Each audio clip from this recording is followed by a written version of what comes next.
अस्सलाम वालेकुम दोस्तों। अच्छा दोस्तों, आपको पता है कि ये जो आज का जो दौर है, आज का जो दौर है सोशल मीडिया का दौर है, ठीक है? सोशल मीडिया आपके मोबाइल में हर टाइम अपनी जेब में आपके जो है ना वो एआई है, असिस्टेंट है, आपका मतलब आप ये कह लें कि आपकी जेब में इंटरनेट पड़ा है चलता-फिरता। आप एक जहाँ पे बैठे हैं और दुनिया के किसी भी कोने से अपने किसी दोस्त के साथ, फैमिली मेंबर के साथ कनेक्ट हो सकते हैं। ये सोशल मीडिया, इंटरनेट के दौर की वजह से ही आप इतनी जदीद टेक्नोलॉजी की वजह से ही ये सब कुछ कर सकते हैं। लेकिन कभी क्या आपने सोचा है कि जो है ना आप लोग यहाँ तक अब ये देखें कि एआई के दौर में आप लोग के जो पुराने आबा-ओ-अजदाद गुज़र चुके हैं, आपने कोई दादा-नाना नहीं देखा, तो आप उनकी तस्वीरों को देख के भी असल ओरिजिनल बंदा बना सकते हैं। ये सोशल मीडिया की मरहून मिन्नत है, एआई की मरहून मिन्नत है, इतनी जदीद टेक्नोलॉजी की वजह से।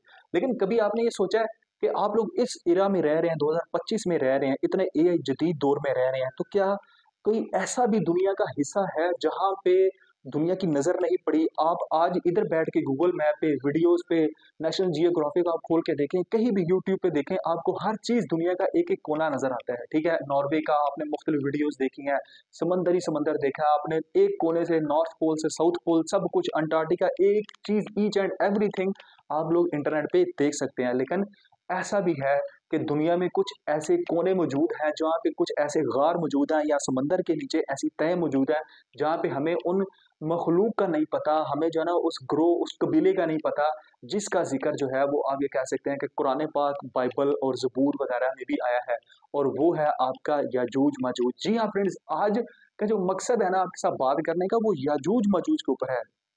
याजूज-माजूज क्या चीज़ है? ये आज तक इंसानों को, साइंसदानों को, आम बंदे को, बड़े से बड़े टेक्नोलॉजिस्ट को आज तक एआई के दौर में क्यों इस एरा में नज़र नहीं आता? ये क्लैन है या क्या है? इनके बारे में नबी सल्लल्लाहु अलैहि वसल्लम की क्या हदीसें हैं? इस्लाम क्या कह रहा है?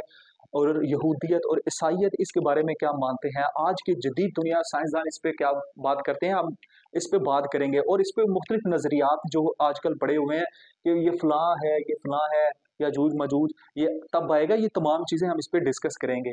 याजूज-माजूज फ्रेंड्स आपको पता है एक ग्रोह का नाम हो सकता है, एक कबीले का नाम है जो कि हमें इस्लाम की हदीसों से मिलता हुआ नज़र आता है। नबी सल्लल्लाहु अलैहि वसल्लम और उसके की हदीसों में भी है और कुरान पाक के अंदर खुद जो है ना वो 2-3 जगहों पे मुकामात पे सही ज़िक्र आया है, जिसमें सूरह तौहा, सूरह कहफ वगैरह इसमें ये ज़िक्र है कि याजूज-माजूज अल्लाह ताला ने एक ऐसी कौम है जो कि दीवार लगा के जो है ना वो रोकी हुई है, और वो लोहे और तांबे की दीवार लगा के रोकी हुई है। किसने? हज़रत ज़ुल्करनैन ने। अब ज़ुल्करनैन नहीं पता ये नबी है, पैगंबर है, लेकिन कुरान पाक में इनका ज़िक्र है और रोकी हुई है उन्होंने अल्लाह के हुक्म से, ठीक है? और वो क्या करते हैं याजूज-माजूज, वो रोज़ दीवार को तोड़ते हैं, खोदते हैं, और जब वो थोड़ी-सी रह जाती है, तो उनका सरदार कहता है कि अब जो है ना ये हम कल आके तोड़ेंगे, थोड़ी-सी रह गई है, ठीक है?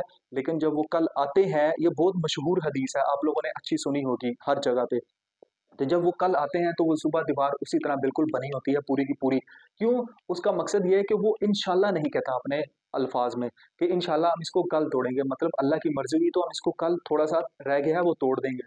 तो एंड पे अल्लाह ताला ने ये कुरान पाक में वाक़या में हदीसों में बयान किया है कि जब वो आखिरी दिन ये कहेगा ना कि इंशाल्लाह इसको कल तोड़ेंगे, तो अल्लाह ताला वो पर्दा चाक कर देगा और वो फिर आएँगे दुनिया में, दीवार टूट जाएगी और वो पूरी दुनिया के समंदरों का पानी पी जाएँगे, सारी खुराक खा जाएँगे।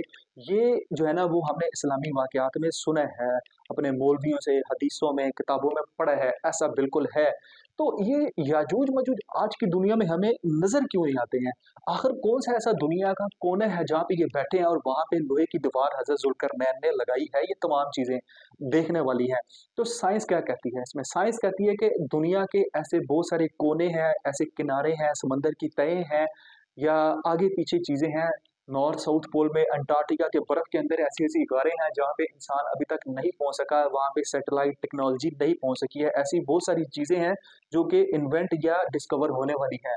तो वो ये कहती है कि याजूज-माजूज बिल्कुल एक्ज़िस्ट करती है, लेकिन हो सकता है कि वो अंटार्कटिका किसी जंगलों में, अमेज़न का इवन के वो कहती हैं कि जंगल अभी तक जो है ना वो इन्वेंट नहीं हुआ है पूरा का पूरा, या पानी के समंदरों में नीचे रहते हैं या गारों में रहते हैं या बर्फ में रहते हैं, ग्लेशियर में, पहाड़ों में, अभी तक कुछ भी नहीं पता। लेकिन फिर वही सवाल आता है जो कि इंसान सोच भी नहीं सकता है कि ज़ुल्करनैन ने वहाँ जाके अगर किसी दौर में जो है ना ये दीवार बनाई थी, तो इसका मतलब वहाँ का उस दौर का इंसान जो है ना वो तब जा सकता है, दीवार बना सकता है उस जगह पे दुनिया के किसी कोने में। तो आज का दौर जो है, आज का जो इंसान है वो इस दौर में नहीं पहुँच सकता।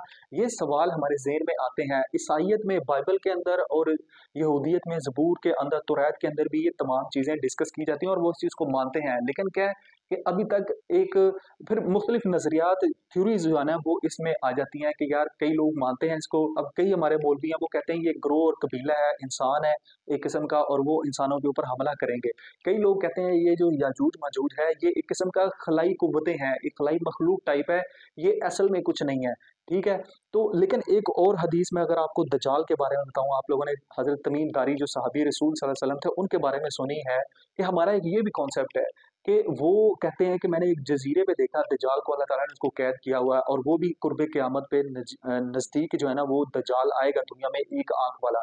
तो अगर हम ये भी तो सोच सकते हैं as a Muslim, as a इंसान कि अगर जो दज्जाल है वो उसको जज़ीरे पे कैद किया और वो जज़ीरा आज तक इन्वेंट नहीं हुआ इस ज़मीन पे, ठीक है? तो ये भी तो हो सकता है कि फिर वो जो जज़ीरा है वो अल्लाह ताला ने किसी और दुनिया में बनाया हो, किसी और पोर्टल में बनाया हो, जैसे जो साहिर अदीम है या इस तरह के बहुत सारे लोग जो हमारे स्कॉलर्स हैं, वो ये कहते हैं कि और भी दुनिया है, इसके पैरेलल यूनिवर्स, खुद साइंस कहती है कि पैरेलल यूनिवर्स भी है, इसके साथ की और भी बहुत सारी जो यूनिवर्स है, ज़मीन है, वो सब कुछ वहाँ पे लाइफ़ है, लिविंग थिंग्स रहती हैं, तो हो सकता है वहाँ पे और फिर उस पोर्टल का दरवाज़ा खुलेगा तो वो जज़ीरे से इधर दुनिया में आएगा इस ज़मीन के अंदर। तो ये भी तो हम पॉसिबल कह सकते हैं कि जो वहाँ पे आप ये कह सकते हैं कि हो गया है, जो दज्जाल है इसकी तरह बिल्कुल जो आप ये कह लें कि जो याजूज-माजूज है वो भी तो इसी तरह किसी और पोर्टल में रह सकते हैं। ये तमाम चीज़ें हमारे ज़हनों में आती हैं। तो हमें इसके लिए क्या करना है? हमें इसके लिए अपना ईमान मज़बूत करना है, चाहे वो कहीं से भी आए, चाहे वो उसकी कोई भी आप ये कह लें कि मतलब कोई भी चीज़ हो कि उसने ऊपर किसी पोर्टल से आना है, किसी ग्लेशियर से आना है, किसी पहाड़ से आना है, नीचे समंदर से आना है। हमें तो अपना ईमान मज़बूत करना है और ऐसे वाक़यात को सोच के इंसान जब साइंस भी पढ़ी हो, इंसान के पास अपना मज़हब का इल्म भी हो, इस्लाम का इल्म भी हो, तो ज़हन में सवाल ज़रूर आते हैं। लेकिन हमने अपने ईमान को ही मज़बूत स्ट्रॉन्ग रखना है और अल्लाह ताला की जो वहदानियत है उसी के ऊपर जो है ना वो हम कह सकते हैं कि ईमान रख सकते हैं कि भई बिल्कुल ऐसा है, लेकिन ये अल्लाह ताला ने कुर्ब क़यामत में रखा है, नबी सल्लल्लाहु अलैहि वसल्लम की हदीसों में इसका बयान है, तो इसके ऊपर लाज़मी कोई ना कोई चीज़ है। रह की बात कि हम फाइंड नहीं कर सकते, तो वो साइंस भी जो है ना वो आज बेबस है इस चीज़ पे, मानती ज़रूर है कि चीज़ एक्ज़िस्ट करती है, लेकिन बेबस है। तो इसी तरह अगर साइंटिस्ट नहीं मान सकते हैं या ढूँढ नहीं सकते, तो हम उसको कैसे जो है ना वो डिस्कवर या इन्वेंट कर सकते हैं। ये तमाम चीज़ें हमारे आज के दौर में रहते हुए हमारे ज़हनों में ये सवाल ज़रूर आता है। तो अपनी फीडबैक जो है ना वो लाज़मी मुझे दें, तो इंशाल्लाह जो है ना वो आपको किसी नेक्स्ट टॉपिक में मिलते हैं। अल्लाह